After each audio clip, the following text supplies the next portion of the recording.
ప్రారబ్ధానుసారముగా వచ్చు ఫలము కంటే శాస్త్రీయ పురుషకారమును ఆదరించి ఆచరించుటచే విశేష ఫలము మహేశ్వరుని చేత ప్రసాదింపబడునని అది శృతి సమ్మతమని గ్రహించాలి.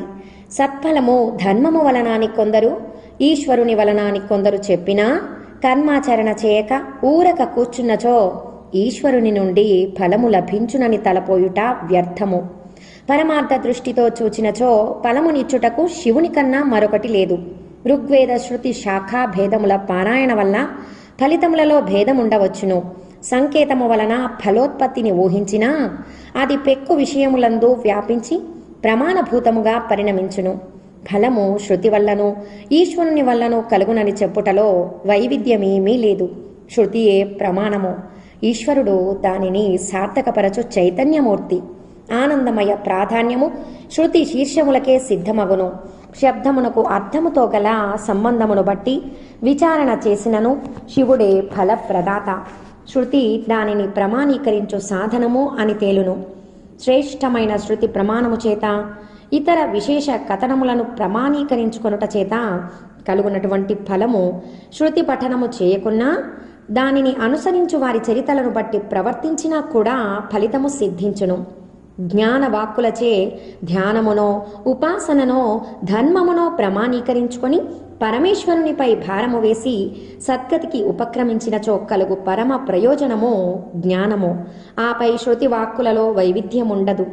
జ్ఞానజ్యోతిని దర్శించిన పిమ్మట శృతి సహకారము లేకపోయినా పరబ్రహ్మైక్యము సిద్ధించుటలో ఆక్షేపణ లేదు.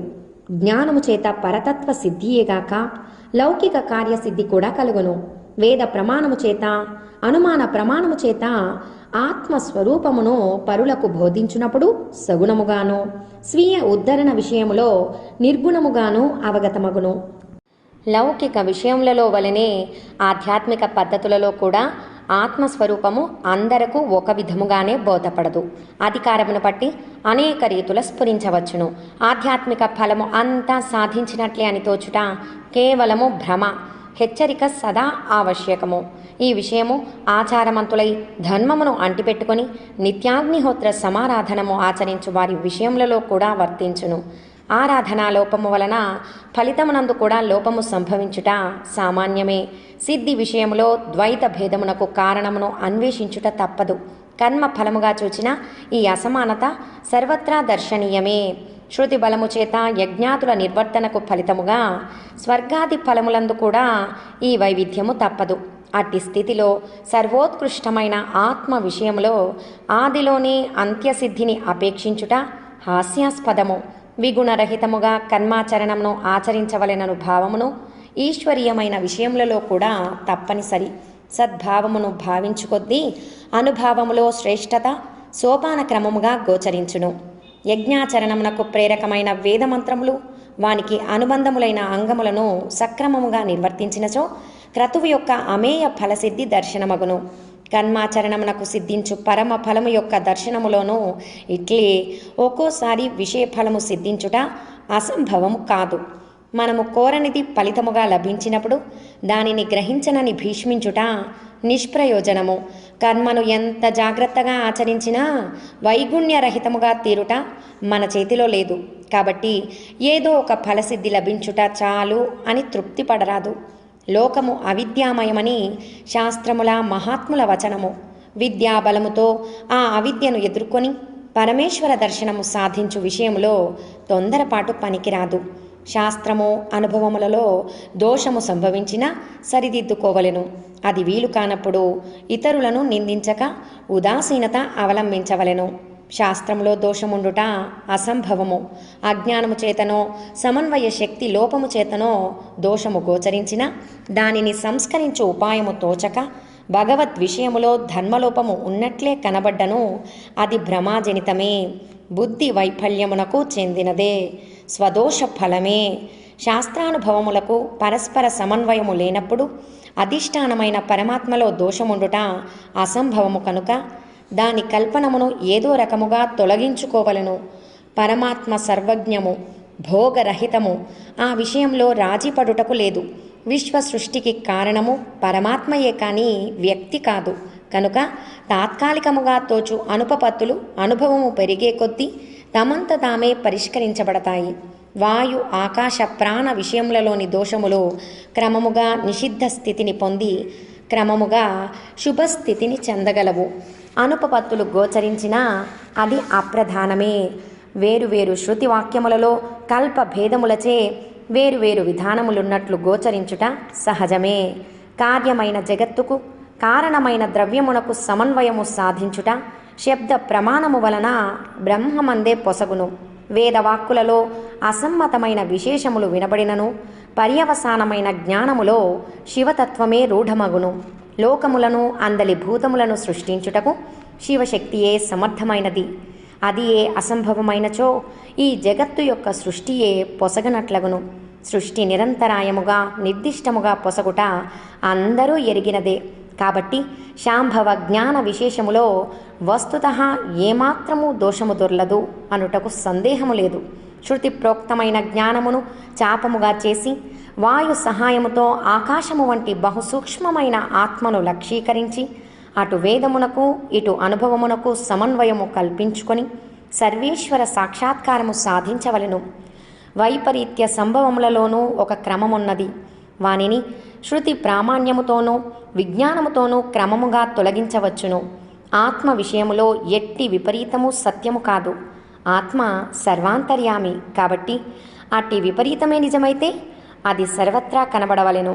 కానీ అలా లేదు. శృతి అనుభవములలోని అపోహలే వీటికి కారణము. ఆత్మ నిత్యము, దానిని బోధించు వేదము నిత్యము. గడచిన కల్పములు ఎట్లో రానున్న సృష్టులు కూడా అట్లేనని శృతి ప్రామాణ్యము చేత తపస్సిద్ధిబడసిన మహాత్ముల చేత స్థాపితమై ఉన్నది. అగుచునే ఉండును కూడా. ఈ సంసార బంధము తెంచుకొని ఆత్మ అస్తిత్వమును ఆత్మైక్యమును సాధించుట ఇంద్రియములను మనస్సును నియమించుట చేతనే సంభవించును. కానీ జగత్ సంబంధమైన అనువిజ్ఞానమును సంపాదించి అదియే తారక యోగమును చేకూర్చుననుకొనుట నిష్ఫలము. తనకు తోచినట్లు చేయుట, శాస్త్ర ప్రమాణమును తిరస్కరించుట, ఈ రెండింటి చేత తాత్కాలిక భౌతిక సుఖములు కలగవచ్చును. సర్వాంతర్యామి అయిన ఆత్మను అనుభవించుటకు మాత్రము వీటి వలన సాధ్యపడదు. ఇది ఉన్మాదికి విషయ పరిజ్ఞానము వంటిది. గుణ సంబంధమైన అనగా సాత్వికము గౌణముగా రాజస తామసములు తెలుసుకొనుట, గంధమును గ్రహించే వాయువుతో వెలుగును తెలియబొనుట వంటిది. ఆత్మ వైభవమును తెలిపే బుద్ధి వికాసము ప్రజ్ఞ. ఆ ప్రజ్ఞ సహాయంతోటి చిరకాల సాధనల ఫలితమే పరమాత్మ అనుభవము. తనలోని దోషములను కలతపెట్టుచుండగా కలిగే విక్షేపము వలన ఆత్మదర్శనము కాదు.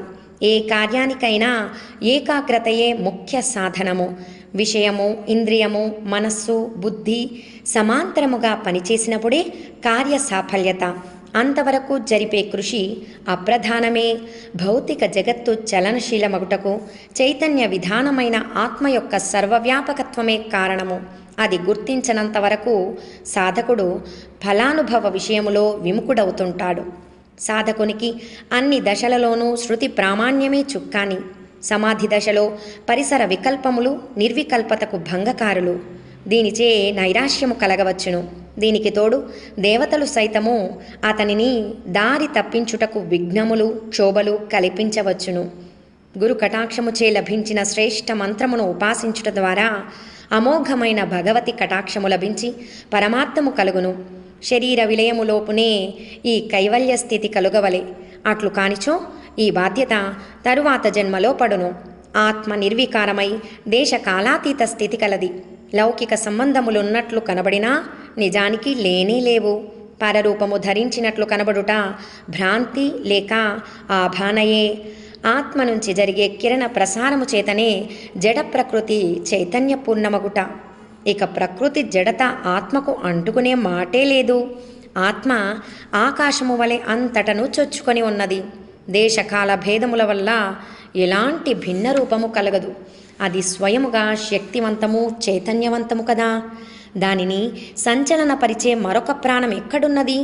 అయితే ప్రాణమున్నంత వరకు మాత్రము చైతన్యము గోచరించుట చేత ప్రాణము దానికి ముఖ్యమనే అనిపించును. అయితే ఇది గౌణము, అప్రధానము. జలములో ప్రవాహరూప చలనము వలె లౌకిక స్పర్శచే దానికి కొంత జడరూపమైన చలన దోషము అంటినట్లు తోచును. ప్రాణాది వాయు పంచకము, నాగాది ఉపవాయు పంచకముల యొక్క సంయోగము వలన హస్తాది కర్మేంద్రియములు ఏర్పడి అణువుల నిరంతర చలన విశేషము చేత రూపములో కనిపించు ఈ సంచలనము వాయువ్యాధి సంపర్కముచే ఏర్పడినదే కానీ ఆత్మ సహజము కాదు. పంచేంద్రియ వృత్తుల వల్లనే దేహంలో నానావిధ వ్యాపార విశేషములు గోచరించుట, అణు వ్యతికరము చేత జ్యోతి రూపమైన ఆత్మ ప్రాణముతోనూ ఆకాశాది భూతములతోనూ నిత్యానుబంధము కలది అగును. ఆయా లక్షణముల సంయోగ వియోగముల వల్లనే భేద ప్రభేదముల సంభవము, నిత్య శుద్ధ బుద్ధ పరమాత్మ ఇట్లు బద్ధమైనట్లు విశేష భేదముతో ఆభాస రూపాన గోచరించుట అనేక శాస్త్రవాదములకు మూలమైనది. ఆత్మ ప్రతి శరీర భిన్నము కాదు. శరీరములెన్ని ఉన్నా వ్యాపకత్వముతో ఆత్మవాణి అన్నింటిలో పరచుకొని ఉండును. వాయు సహకారంతో అగ్ని ప్రజ్వరిల్లినట్లు ఆత్మచేతనే సమస్తము చలనవంతమగుట, ఆ సమస్తములోనూ ఆత్మ వ్యాపించి ఉండుటచే వాని చలనాది చేష్టలు అన్నీ ఆత్మకు అంటకట్టబడి వ్యవహారములో వినబడుచున్నవి. నిజానికి ఆత్మ భోక్త కాదు. కర్మానుసారముగా ఏర్పడ్డ దేహాన్ని అభిమానించుట చేత జీవుడు సుఖ దుఃఖానుభోక్త అయినట్లు కనిపించును. దేహాభిమాన పర్యంతము దీనికి అస్తిత్వము. సప్త ధాతువుల ఉపస్థితిచే కరచరణాది అవయవముల వలన చలనము నిత్య సన్నిహితమై ఉండును. దేహబంధముతో కలిగిన నానావిధ వస్తు సంయోగము కారణముగా నిరంతర వ్యాపారయుక్తమైన ఈ జీవయాత్రలో వ్యాపార రాహిత్య రూపమైన తురీయత్వ సిద్ధికి అధ్యయన అధ్యాపనాది అనేక విద్యాశ్రమములే గతి. వాని సమిష్టి ప్రయోగముచే వర్గత్రయము ఫలవంతమై చతుర్థ పురుషార్థములో పర్యవసించును. ఈశ్వర దర్శనమును గూర్చి ఉపదేశించుటకు ప్రతిబంధకమైన అవిద్య నశించవలెను. అప్పుడే బ్రహ్మ విద్యను ఆమూలాగ్రము కైవసము చేసుకొనదగును. విషయాదులపైకి పోయి శక్తిహీనమవుతుండు మనస్సు యొక్క కల్మషమును నిశ్శేషముగా తొలగించుటకు చిరాభ్యాస విశేషముతో చేయబడు తపస్సే సాధకునికి అత్యంత పుణ్యఫలమైనది. అట్టి ఆవశ్యకత లేదని ఘోర తపాదులు చేయకపోయినా, ఎన్ని పాపములు చేసినా అంత్యకాలమున స్థానురూప శంభుని స్మరించి కైవల్యము పొందవచ్చునను కథలన్నీ అర్థవాదములే. ప్రళయ సృష్టులకు మధ్యకాలమును కూడా సంధ్య అందురు. ప్రళయమైన పిదప జీవులన్నీ వాని వాని సంస్కార విశేషములతో సహా ఎవని అందు విశ్రాంతి చెంది ఉండునో ఆ అవ్యయ మహేశ్వరుడు జీవులన్నింటినీ తన సంతానముగా భావించి వాని ఉద్ధరణకై పునఃసృష్టి ప్రారంభించును. అది అతని అలోక సామాన్య దయాపరత్వమును వెల్లడించును. ఆ పరమేశ్వరునకు నామరూపములు గుణక్రియలు లేవు. కానీ జగమంతా నామరూపాత్మకము కావున భ్రాంత జీవుల ఉద్ధరణకై అతడు నామరూపములు ధరించి మార్గదర్శి అగును. జీవులు ప్రాక్తను కర్మానుసారముగా దేహములను పొంది ఉనికిని చేరుకొని నెమ్మదిగా పెరిగి వ్యాపించి రకరకముల వికారములకు లోనై నశిస్తాయి. మరి పరమేశ్వరునికి ఏ అవస్థలు లేవు. దేహము యొక్క అయోగము చేతనే, అనగా దేహ సంబంధములు లేకనే తన ఉనికిని ప్రకటించి ప్రవర్తిల్లును. అట్టి విలక్షణమైన స్థితి కలవాడగుటచే సర్వత్రా జ్ఞానము తప్ప మరొక విశేషము లేనివాడై ఆ జ్ఞానము చేతనే సమస్తమును వీక్షిస్తూ జ్ఞాన ప్రసరణ కావిస్తూ జీవులను ఉద్ధరించుటకు బద్ధ కంకణుడగును. శృతి స్మృతుల ప్రామాణ్యమే సర్వోత్కృష్టమైనదని ఆయన వానిని విస్తరింపచేయును. ప్రసిద్ధముగా వేదములు 4 అయినా నిజానికవి అనంతములు. నానా దేశములలో శిరోధార్యములై ఆచరింపబడుట చేత ఆయా కారణ యోగముల వలన సిద్ధించు ఫలములలో కూడా అమిత వైవిధ్యము గోచరించును. ఏది విసర్జనీయము కాదు. అవి శృతిహితములగుట చేత గుణసహితములై పైకి గోచరించినా విమర్శ దృష్టికి గుణరహిత ఆత్మతత్వమును బోధించుటకు కూడా సమర్థములని తెలియను. వాని శబ్ద వైచిత్ర్యమును అందు అంతర్గతమైన అర్థ విషదత్వముతో దర్శించిన కొద్దీ ఈశ్వర సామర్థ్యము విజ్ఞాన పరిధికి మరింతగా బోధపడును. ఆచారము సదా శాస్త్రీయమే. సంప్రదాయానుసారముగా వర్తిల్లు ఆచారమును పాటించుట అనగా శృతిని అక్షరాల గౌరవించినట్లు ఆచరించినట్లు అగును. జగత్తు విభిన్న సంస్కారవంతులైన జీవుల సముదాయము కాబట్టి దానిని శాసించుట సర్వేశ్వరునికి ఆయన నుండి వెలువడిన శబ్దరూప శృతికి మాత్రమే సాధ్యము. అందలి ఆచారములన్నీ ఈశ్వర సమ్మతములై వానిని ఆచరించువారు ఈశ్వర కృపకు పాత్రులవుతారు. వివిధముగా విభాగయుతమైన శృతిని సమన్వయ దృష్టితో సమీక్షించిన ఎట్టి వైవిధ్యము లేని తుల్యతయే దర్శనమిచ్చును. దాని అధ్యయనము మాత్రమే సరిపోదు, అధ్యాపనము ద్వారా దానిని వ్యాప్తి కావిస్తూ జగత్స్థితికి పరమార్థమును కూడా చేకూర్చవలెను. ఈ ఆధ్యాత్మ సాధనలో ఎన్ని సోపానములు అధిగమించినా పతనమునకు అనేక హేతువులుండును.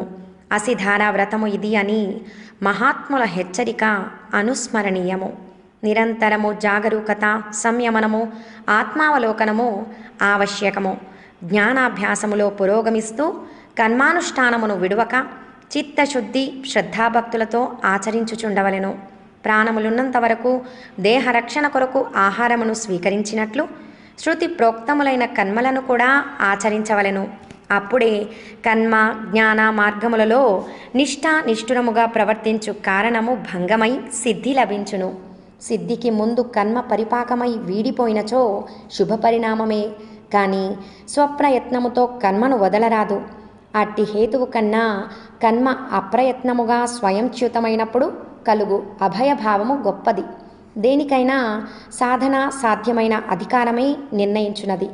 కర్మములను యజ్ఞములను సర్వేశ్వరుడైన శివుని ప్రీతికై ఫలాకాంక్ష లేక ఆచరించవలెను. స్మృతి చోదనము వలన యజ్ఞకర్త స్వీయ జ్ఞాన మార్గాచరణలోనే లోకస్థితికి హేతుభూతమైన యజ్ఞమును ఆచరించవలెను. కర్మ ప్రోత్సాహకమైన విధి వాక్కులను విమర్శింపక మౌనంగా పాటించుటే మేలు. దానివల్ల ఐహిక జీవనము ఆముష్మిక ప్రగతి సమంగా ధరించి ఉభయతారకమైన అభివృద్ధిని చెందును. ఉత్తమ మధ్యమ మందాధికారులకు అందరికీ స్ఫూర్తి కలుగునట్లుగా ధర్మాపరిణామక కర్మలను శాస్త్రము తరచి ఉపదేశించును. ఆయా కర్మలకు స్ఫోరకములైన ప్రతీకలను ప్రస్తావిస్తూ కొన్ని చోట్ల వాటిని నిగూఢముగా స్ఫురింపచేయును. వీని లక్ష్యము జగత్ప్రభువైన సర్వేశ్వర సాయుధ్యమే. ఇతర దేవతారాధనలు కూడా క్రమశః దీనిలోనే ఐక్యమగును. శృతి స్మృతుల అనుసరణము తత్తత్వాక్యముల అవిరోధ సమన్వయము సాధించుట సాగిపోవలెను.